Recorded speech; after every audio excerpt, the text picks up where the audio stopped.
कि मैं आज आपसे ऐसी ऐसी बातें शेयर करूंगा जो मेरी आत्मा के अलावा कोई भी नहीं जानता है। लेकिन मैं हमेशा कहता हूं कि आप मेरे परिवार हो, आप मेरे परिवार की तरह हो, ठीक है, मेरे भाई हो, हमेशा मेरे दोस्त हो, तो आपसे क्या छुपाना।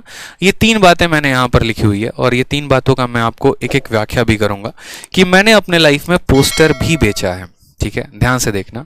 मैंने रिक्शा भी चलाया है और कहाँ चलाया वो भी बताऊंगा मैं आपको, और कई रात मैं भूखे भी सोया हूँ। ये मेरे जीवन की एक सच्चाई है जिसको मैं कभी भूल नहीं सकता हूँ। ठीक है, और ये कैसे हुआ क्या हुआ ये बता रहे हैं। वक्त है 2014 का, जब हम दिल्ली में आए थे ग्रेजुएशन करने, जब हम 12th में थे और 12th पास आउट करके जब हम दिल्ली में आए थे ना, तब उस समय मेरी जो उम्र थी, अगर हम 2014 की बात करें तो कितने साल हो गए, 14 4 18 साल की मेरी उम्र थी। और 18 साल की उम्र में हम जो है वो दिल्ली में आए हुए थे। 1996 का हमारा जन्म है और 18 साल के दिल्ली में जब हम यहाँ पर आए थे ना, तो उसके बाद से हमने घर से पैसे मंगाने बंद कर दिया। पैसे मंगाने बंद कर दिए तो पैसे की बड़ी दिक्कत हो गई यार। मतलब ठीक है, कॉलेज की फीस भरना होता था, रूम भी रेंट देना होता था और दिल्ली में सरवाइव करना काफ़ी मेरे लिए मुश्किल हो गया। तो एक टाइम ऐसा आया कि 2014 के बाद से जब मैं ग्रेजुएशन के फर्स्ट ईयर में था, तो वहीं से मैंने ट्यूशन्स पढ़ाने शुरू कर दिए, होम ट्यूशन। ठीक है, बच्चों को 6th के क्लास को, 7th क्लास को, 8th क्लास को। तो मैं ऐसे ही एक जगह ट्यूशन पढ़ा रहा था और कुछ महीने के बाद क्या हुआ कि 2 महीने के बाद जो है जहाँ मैं ट्यूशन पढ़ा रहा था वहाँ पर जो है वो लोगों को कहीं जाना पड़ा, जिसके चलते मेरा जो है वो ट्यूशन छूट गया। अब ट्यूशन छूट गया तो वैसे हालात आ गए थे कि किराया विराया देना थोड़ा मुश्किल हो गया। तो वैसे केस में मेरे जो कुछ दोस्तों का समूह था, जो कि शायद अगर आज ये वीडियो देख रहे हो तो उनको ये बात पता भी होगा। तो मेरा एक दोस्त करके था, आशीष करके, उसने कहा कि यार देखो फलाने जगह पर चलना है, 2 घंटे का काम है। गुड़गांव में एक्चुअली जाना था, 2 घंटे का काम है और 2 घंटे में स्कूल का प्रमोशन करना है, उसके लिए तुम्हें वो 400 रुपये देंगे। तो मैंने कहा चल लेते हैं, कोई दिक्कत की बात नहीं है। ठीक है, उनकी कैब आई थी, हम धौला कुआं मेरा कॉलेज था, वहाँ से जो है कैब में बैठकर मैं गया गुड़गांव में। और गुड़गांव में जाने के बाद वहाँ पर ये हुआ कि हाँ 2-3 घंटे जो है आराम से एक रिसेप्शन रहेगा, वहाँ पर बैठकर प्रमोशन करना है और करने के बाद वो 200-300 रुपये 400 रुपये उनकी बात हुई थी कि वो दे देंगे ऐसे करके। तो मैंने कहा चलो ठीक है, कोई दिक्कत नहीं है। लेकिन प्रॉब्लम वहाँ तक नहीं आई, प्रॉब्लम वहाँ से शुरू हुई। ठीक है, उन्होंने जो कहा था जस्ट उसका डिफरेंट हुआ। वो गाड़ी में बिठाए और गाड़ी में बिठाने के बाद जो है 4 दोस्त थे हम टोटल, उन्होंने 4 अलग अलग चौक पे छोड़ना शुरू किया हमें। मुझे जो है वहीं पर एक इफ्को चौक करके है, मतलब उधर ही साइड में, वहां पर मुझे उन्होंने उतार दिया और कहा कि सर आप ये पैम्पलेट पकड़ो, ये पैम्पलेट डिस्ट्रीब्यूट करो, जो पोस्टर होते हैं ना, जो पर्चे होते हैं। ठीक है, और ये पैम्पलेट आपको लोगों को देना है और ये फॉर्म है, जो लोग आपसे पैम्पलेट लेंगे या इंटरेस्टेड होंगे ये भरवाने हैं। 50 से ऊपर फॉर्म भरोगे तभी हम आपको पिकअप यहाँ करने आएंगे। मेरी हालत उस समय ऐसे खराब हो गई ना कि मेरे मतलब पैर के नीचे से मेरा जमीन खसक गया था। मुझे एक पल के लिए समझ में नहीं आ रहा था कि ये हुआ है तो हुआ क्या है। दिन ऐसे कभी लाइफ में देखे नहीं थे कि पोस्टर बांटने की नौबत आ जाएगी। ठीक है, बट कोई बात नहीं, मैंने कहा चलो कोई बात नहीं। और बुरा तब लगा ना कि जब मैं लोगों के पास जा रहा हूँ पोस्टर लेके, तो अरे भैया टाइम नहीं, हटाओ यार यहाँ से मत बात करो। क्योंकि हम भी ऐसा करते हैं, कोई समय पोस्टर लेके आता है, अरे भाई टाइम नहीं है यार बाद में। तो कोई जल्दी वो फॉर्म भरने को रेडी नहीं था और जब तक वो फॉर्म हम नहीं भरते तब तक कोई मुझे पिक करने नहीं आता। मेरे पास उस समय पैसे भी नहीं थे, ना मोबाइल फ़ोन था, चोरी हो गया था कुछ टाइम पहले दिल्ली में आते ही। जैसे तैसे करके लोगों से फॉर्म भरवाए, फॉर्म भरवाने के बाद किसी के नंबर से उनको फ़ोन किया, उन्होंने पिक किया। और एक वो दिन था जब मतलब हम कहते हैं ना कि यार पढ़ाई बहुत मुश्किल है, पढ़ाई बहुत मुश्किल है, नहीं होता है, मैथ्स है सॉल्व नहीं होता है, जीएस है याद नहीं होती है। उसी दिन मुझे लाइफ में समझ में आ गया था कि इससे मुश्किल तो धरती पे कोई काम है ही नहीं, इससे बेस्ट है। ठीक है, मतलब अगर मैं ये बात बोलूं, एक तरफ पढ़ाई है और एक तरफ पोस्टर बेचना है, तो मैं बोलूंगा कि मेरे लिए जो है ना, मेरी जो पढ़ाई है ना वो ज्यादा आसान है, मेरे लिए पोस्टर बेचना काफी मुश्किल है। तो मैंने अपने लाइफ में कई रात मुझे लगे थे उस चीज से मुझे बाहर आने में, तो मैंने अपने लाइफ में पोस्टर भी बेचा।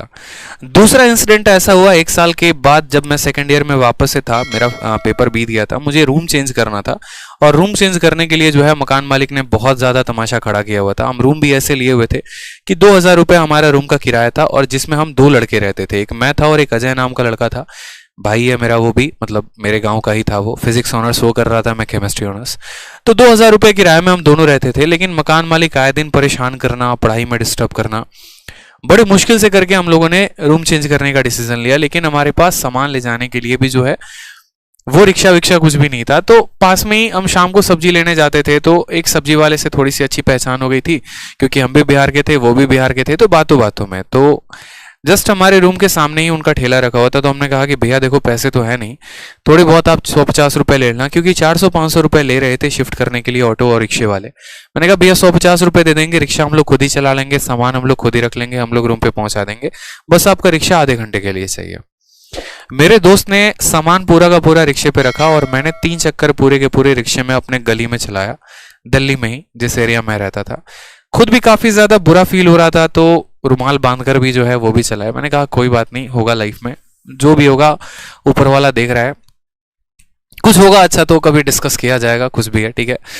जैसे तैसे करके ग्रेजुएशन का समय बिताया, ठीक है, और अच्छा रहा, एक्सपीरियंस अच्छा रहा। 90% ग्रेजुएशन में मेरे मार्क्स भी आए। काफ़ी दोस्त जो है वो आगे बढ़ते चले गए और पीछे छोड़ते चले गए, कोई दिख नहीं हुआ उस बात का, लेकिन हाँ अपनी मेहनत पर एक था कि करेंगे, लाइफ में कुछ आगे करेंगे। तो जब मैं ग्रेजुएशन के 3rd ईयर में जब मैं आया ना, तो मैं अलग अलग कोचिंग्स के इंस्टीट्यूट्स में मैं पोस्टर्स देखता था। अच्छा ये ऑल इंडिया रैंक 1 है, अच्छा ये ऑल इंडिया रैंक 2 है, इन्होंने सीजीएल में स्कोर किया है, इन्होंने जो है यूपीएससी में ऑल इंडिया रैंक मारा है। तो उसी के अंदर से है ना मेरे अंदर एक मोटिवेशन आना शुरू हो गया कि यार अगर ये पोस्टर्स में है ना, मैं भी ऐसा काम करूंगा कि मैं भी जरूर पोस्टर में आऊंगा, ठीक है, और मेरे भी पोस्टर्स लगेंगे, मेरा भी नाम हर जगह पर होगा, उसके लिए मैं बहुत मेहनत करूंगा। ग्रेजुएशन खत्म होने के बाद एक कमरा लिया, यहीं पर वजीराबाद है दिल्ली में एक जगह, और वहीं पर रहने लगा मैं। रूम वूम लेने के बाद काफ़ी पीछे एरिया में, क्योंकि फ्रंट में गलीज में काफ़ी महंगा पड़ता है। खुद से खाना बनाया, खुद से रहा, लाइब्रेरी ज्वाइन की, वापस वहीं से होम ट्यूशंस पढ़ाने शुरू कर दिए। होम ट्यूशन अगर नहीं पढ़ाता तो रूम का किराया भी नहीं दे पाता, ठीक है, और भी काफ़ी बुरे बुरे वक्त आए। फिर उसके बाद लॉकडाउन आया, वापस से सारे के सारे सिचुएशंस खराब। लेकिन ये रहा कि हाँ मुझे जो पाना है ना, मेरे हमेशा नींद में मुझे वो दिखता था, ठीक है। मैं जो वोकैबलरी याद करता था ना, तो सोने के बाद भी मेरे मन में वो वोकैब वो रिवाइज होते थे, ठीक है। कई ऐसी रातें आ गई थी ना जहां पर लॉकडाउन में जेब में पैसे नहीं होने के कारण भूखे भी सोना पड़ा है आदमी को। मतलब ठीक है आज पैसे नहीं है, कोई बात नहीं, पानी पी के सो लेते हैं। करवट बदलने पर भी एक तरीके से पेट दुखता था कि यार पेट दुख रहा है, इधर से करवट ले रहे हैं तो पेट दुख रहा है, ठीक है। सीधा सोने पे पेट दुखता था तो उल्टा सो जाते थे कि चलो ऐसे पेट नहीं दुखेगा, ठीक है, सुबह की बात है, कुछ जुगाड़ कर लेंगे। ऐसे ऐसे वक्त मैंने अपने इस दिल्ली में बिताए हैं, ठीक है। ऐसे ऐसे वक्त पिछले 3 सालों के अंदर जो है मैंने देखा है अपना, मतलब एक एक सिचुएशन मैंने अपने लाइफ में देखी है, और उस सिचुएशन से मुझे इतना मोटिवेट किया है ना, इतना मोटिवेट किया है कि आज उसी का नतीजा है कि बैक टू बैक मेरे पास 5 सरकारी नौकरियां है, और मैं चाहूँ तो जो ले सकता हूँ। मैं एक इंस्पेक्टर भी हूँ ऑलरेडी, सीजीएल 2019 से एक्साइज इंस्पेक्टर भी हूँ, ठीक है। सीएचएसएल में मेरा ऑल इंडिया रैंक 114 भी है, आप लोगों के आशीर्वाद से एक वेल एजुकेशन चैनल पर, ठीक है, बहुत अच्छे परिवार में एक बहुत अच्छा एक टीचर भी बन चुका हूँ आप लोगों के परिवार आशीर्वाद से। बहुत अच्छा तो नहीं कहूँगा, हाँ थोड़ा बहुत पढ़ा लेता हूँ, थोड़ा बहुत नॉलेज है, ठीक है। बस आप लोगों की जो है वो हमेशा भलाई के लिए सोचते रहता हूँ, ठीक है। तो इसलिए मैंने हमेशा इस चीज़ पे फोकस की। दूसरी बात, बहुत बच्चे ये भी बोलते हैं कि सर आप इतना पढ़ाते हो, कभी आप अपने लुक्स पे ध्यान नहीं देते, कभी इन चीज़ों पे ध्यान नहीं देते, कभी कैसे ही बाल रहता है चले आते हो। हमेशा एक बात को मेरे भाई ध्यान रखना कि जो आपके अंदर की ऐब है ना, अपने आप को इतना कामयाब बना लो। एक शब्द बोलूंगा, ध्यान रखना, अपने आप को इतना कामयाब बना लो ना कि जो आपके अंदर की जो ऐब है ना, वो भी समय आने पे आपकी स्टाइल बन जाए। समझ में आ रहा है बात? मैं जो बोलूंगा बड़े ध्यान से समझना।